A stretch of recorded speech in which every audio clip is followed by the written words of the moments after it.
Guys, yung kanyang mga gawa. So, mayroon tayo ditong pang swimming. Ayan, oh. Ayan, sariling gawa niya lang yan, ate. Ayan. Tapos, ayan pa siya, oh. Pang swimming din siya. Ayan, oh. Ayan, ganyan lang yan ginagawa niya after ng school. Ayan lang yan siya. Baka akala nyo kung gaano siya ayan lang yan siya, oh. Diba? Si Tiny.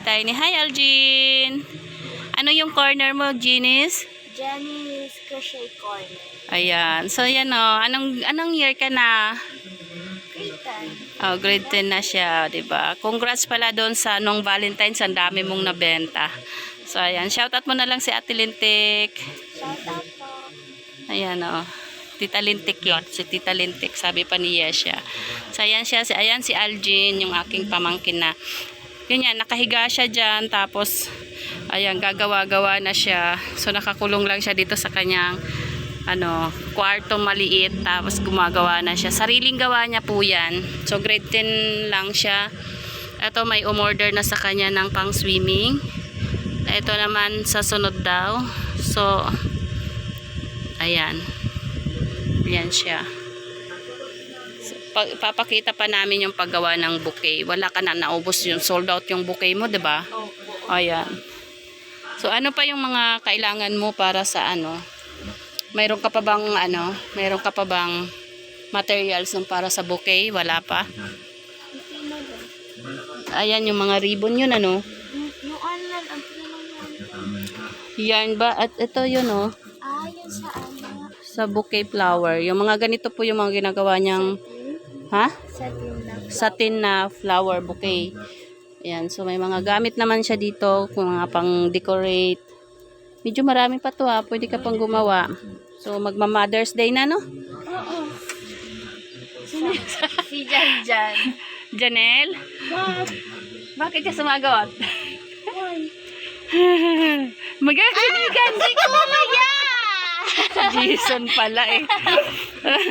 Kaya si Jan daw. Ayan, so, ayan. Thank you, Algin. Sana makasama kita pag yung sa susunod mong ito yung paggawa ng mga bulaklak ng mga ng mga para sa Mother's Day, no? Yeah, may umorder Bouquet. sa kanya. Ayan, nagawa niya rin naman. Ganyan lang guys. So, nagawa niya sa inyong lahat. Thank you guys. Thank you, Team Lintik.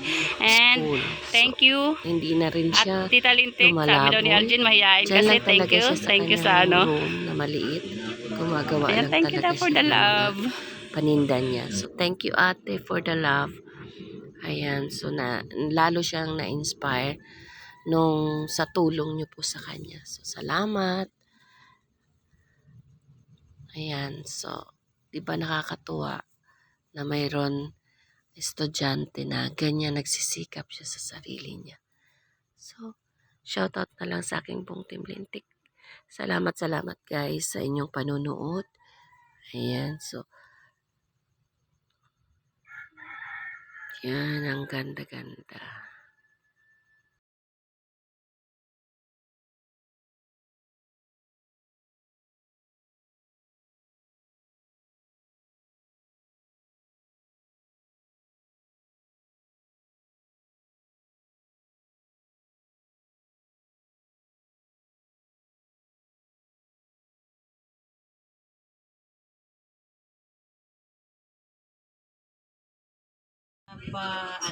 Ayan siya ate, Ayan, tapos, ayan yung isa. Diba? Diba? Tag-isa sila ni Tess. Mag-swimming na sila ni Beng.